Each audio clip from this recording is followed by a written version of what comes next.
मेरे नाना जी श्री रामेश्वर साहू जी स्वतंत्रता सेनानी के अध्यक्ष रह चुके हैं और उन्होंने 2 बार रोसड़ा सांसदीय क्षेत्र से डिप्टी प्राइम मिनिस्टर के रूप में कार्य किए हैं।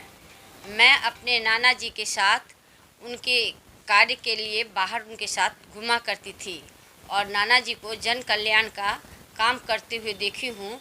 इसलिए मैं अभी जन कल्याण नहीं देखती हूँ, इसलिए फिर से जन कल्याण का नाना से प्रेरित होकर इस समाज का कल्याण करने के लिए और उनका सहयोग करने हमारी के लिए यात्रा पहुंची है भूईधारा समस्तीपुर और यहाँ पर एक उम्मीदवार हमें मिले हैं जिनका एक राजनीतिक विरासत रहा है।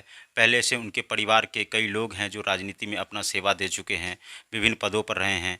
हमारे साथ उम्मीदवार हैं मुन्नी कुमारी। इन्होंने इंटरमीडिएट की पढ़ाई की है और भूईधारा की रहने वाली है। ये एक गृहिणी हैं और इन्होंने इस सेवा में आने का निर्णय इसलिए लिया कि इनका जो फैमिली बैकग्राउंड है उसके हिसाब से बात करें तो इनके नाना जी जो कि पूर्व में सांसद रहे हैं, आज़ाद भारत के बाद जब हमारी आज़ादी हुई उसके जस्ट बाद ही इनके नाना जी 2 बार सांसद रहे हैं। मुन्नी जी से हम बात करेंगे। मुन्नी जी, सबसे पहले कार्यक्रम में आपका स्वागत है। आप एक पूर्व डीएसपी की वाइफ भी हैं और इस व्यवस्था में आप अपने आप को कैसे देख रही हैं और आप उम्मीदवारी के रूप में आए हैं, उम्मीदवार हुए हैं आप, तो आप राजनीति मेरे में नाना जी श्री रामेश्वर साहू जी स्वतंत्रता सेनानी के अध्यक्ष रह चुके हैं और उन्होंने 2 बार रोसड़ा सांसदीय क्षेत्र से डिप्टी प्राइम मिनिस्टर के रूप में कार्य किए हैं। मैं अपने नाना जी के साथ उनके कार्य के लिए बाहर उनके साथ घुमा करती थी और नाना जी को जन कल्याण का काम करते हुए देखी हूँ।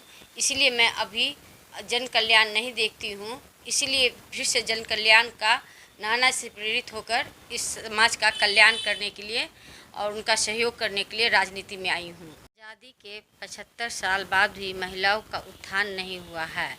जितने भी चुनाव जीत कर गए हैं उन्होंने महिला को विकास नहीं किया है बल्कि महिलाओं को ठगे हैं। मैं भी एक महिला हूँ और जानती हूँ महिलाएं की परेशानी कितनी है। मेरे समस्तीपुर ज़िले में विकास नहीं हुआ है। जिन प्रतिनिधियों ने आए हैं वो विकास का नहीं काम करके विनाश का काम किए हैं। वो अपने परिवार का विकास किए, न कि समाज का विकास किए हैं। मैं अपने समाज को विकास के लिए इस पे खर्च करती है महिलाओं के उत्थान के लिए, मगर मैं उस तरह से नहीं करूँगी। तमाम महिलाओं के समूहों को जोड़कर ऋण शिविर लगाकर उन्हें छोटे छोटे लघु उद्योग में जोड़कर उन्हें काम करने के लिए प्रेरित अब हम बात करेंगे श्रीमती मुन्नी कुमारी जी जो मेयर पद की उम्मीदवार हैं। उनके निवेदक हैं और उनके पति भी हैं किशोरी महतो जी। किशोरी महतो जी की बात करें तो ये प्रशासनिक सेवा में रहे हैं। इन्होंने डीएसपी के पद से ये अभी फ़िलहाल रिटायरमेंट लिए हैं। डीएसपी के पद पर रहने के बाद लोकतंत्र में इन्होंने अपना आस्था जताया है, क्योंकि एक लंबे समय तक सरकारी सेवा में रहने के बाद इनको लगा कि अभी भी हमारा लोकतंत्र खतरे में है, तो लोकतंत्र को बचाने के उद्देश्य से ये आए हैं।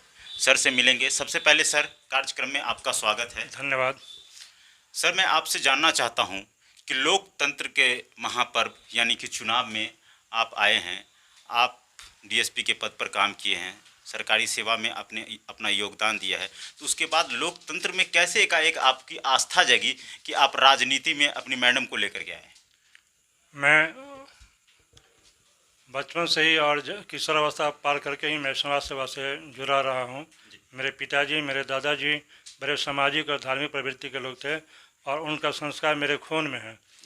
मैं जब स्टूडेंट लाइफ में था मैंने रोड बनाने का काम किया, स्कूल खोलने का काम किया और मेरे जो छात्र रहे हैं वो अभी टीचर हैं और उनका स्कूल चलता है।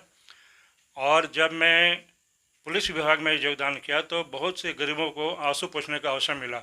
मैंने खून देने का भी काम किया और समाज सेवा मेरे खून में है और मैं चाहता हूं कि जब सत्ता में मेरी भागीदारी होगी तो मैं ज़्यादा से ज़्यादा जो है सो समाज की गरीब का कल्याण की बात कर सकूंगा।